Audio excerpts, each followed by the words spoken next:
কি হলো? কি হয়েছে?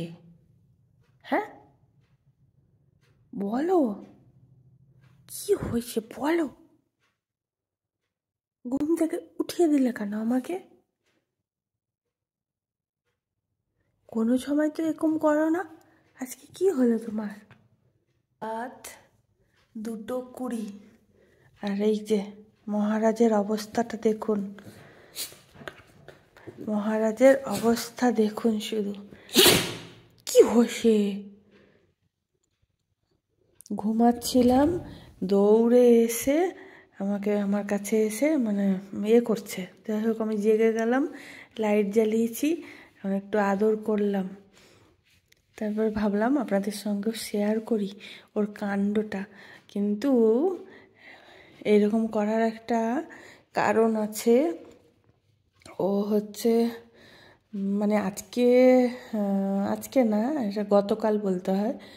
গতকাল মানে হচ্ছে কী বার পড়ছিল ওটা? সোমবারে যে ভিডিও শেয়ার করেছি, সেই ভিডিওটা হচ্ছে আগে করা ছিল। তো সেই সোমবারেই সকাল থেকে কিছু খায়নি। আমি চুকু করে দিয়ে আসো। সকাল থেকে কিছু খায়নি, রাতেও একবার ভাত মেখে দিলাম, ওই যে দেখুন ভাত পড়ে রয়েছে, খায়নি। এই যে ঘচর ঘচর ঘচর ঘচর ঘচর ঘচর করে যাচ্ছে।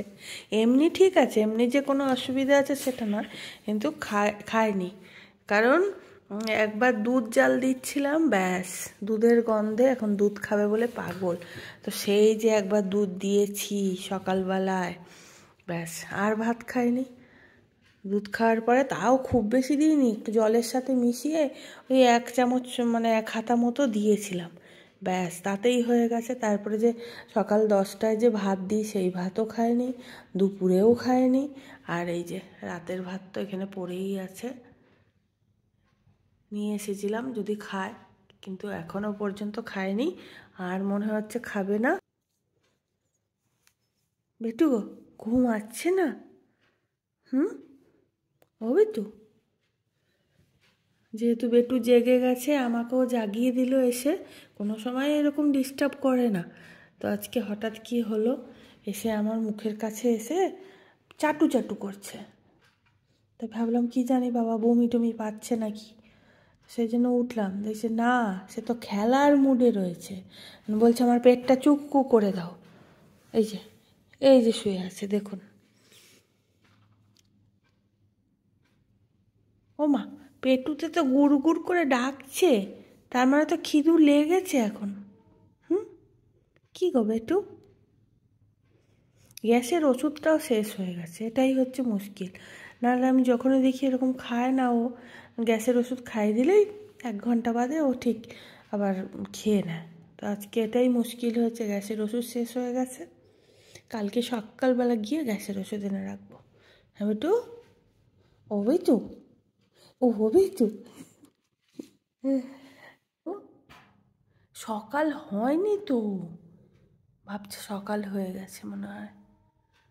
ও বেটু, বেটু, সকাল হয়নি তো, কোথায় যাব এখন?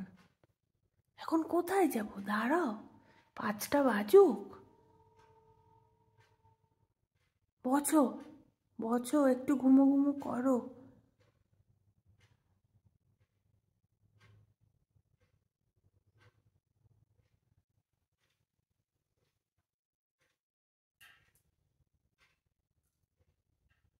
কত মাংস খাবে?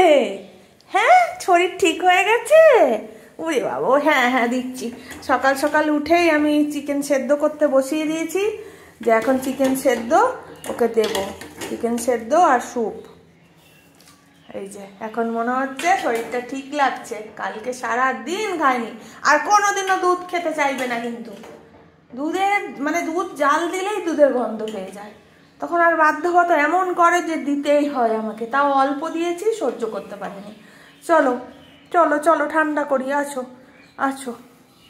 হ্যাঁ, এতক্ষণে আমার মনটাও যেন ঠিক লাগছে, দেখুন কেমন করছে। হ্যাঁ বাবা, ঠান্ডা করে দিই, ঠান্ডা করে দিই, আছো আছো, ঠান্ডা করে দিই। উফ বাবা, এতক্ষণ যে কি, উফ, সারা রাত ধরে ঘুমাতে পারিনি। সে একবার এপাশ একবার ওপাশ আমাকে গিয়ে ডাকছে, মানে অস্বস্তি করছে ভেতরে। তো আমি ভাবলাম 10টা বাজলেই আমি চলে যাব, ওষুধ নিয়ে আসবো, আগে খাওয়াবো ওকে। কিন্তু যাই হোক, সকালবেলা এখন কটা বাজে, এই যে 8:30, এখন খাওয়ার জন্য পাগল হয়েছে। যাই হোক, ঠান্ডা হোক, ঠান্ডা হলেই ওকে খেতে দেবো। আর এই যে হাড় আছে একটা, হাড়টা ছাড়িয়ে হাড়টা দেবো না কোনো মতেই। ডাক্তারবাবু বলেছেন যে এইরকম যদি হয়, কোনো সময় খেতে না চায়, সারাদিন না খায়, তখন তারপরে যখন ফার্স্ট ওর খাওয়াটা হবে তখন কিন্তু এরকম হালকাই দিতে, কোনো সলিড খাবার মানে ভাত টাত না দিতে। তো সেই জন্য এখন এটা খাক, তারপরে একটু পরে আবার ভাত দিয়ে দেবো, ঠিক আছে?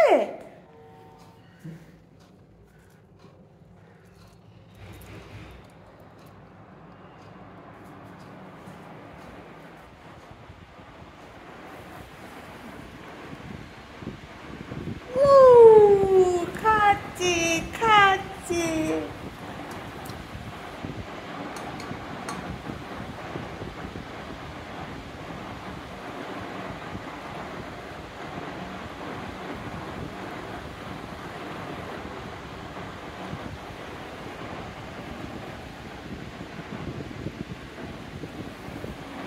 না, কেন বাবা, ওকে খেতে দেখে যে কি শান্তি পায় কি বলবো।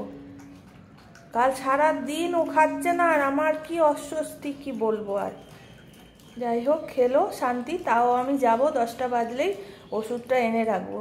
ওষুধটা ছিল না বলে এই কাণ্ড হয়েছে, নাহলে ওষুধ খাইয়ে দিলে কোনো অসুবিধেই হতো না।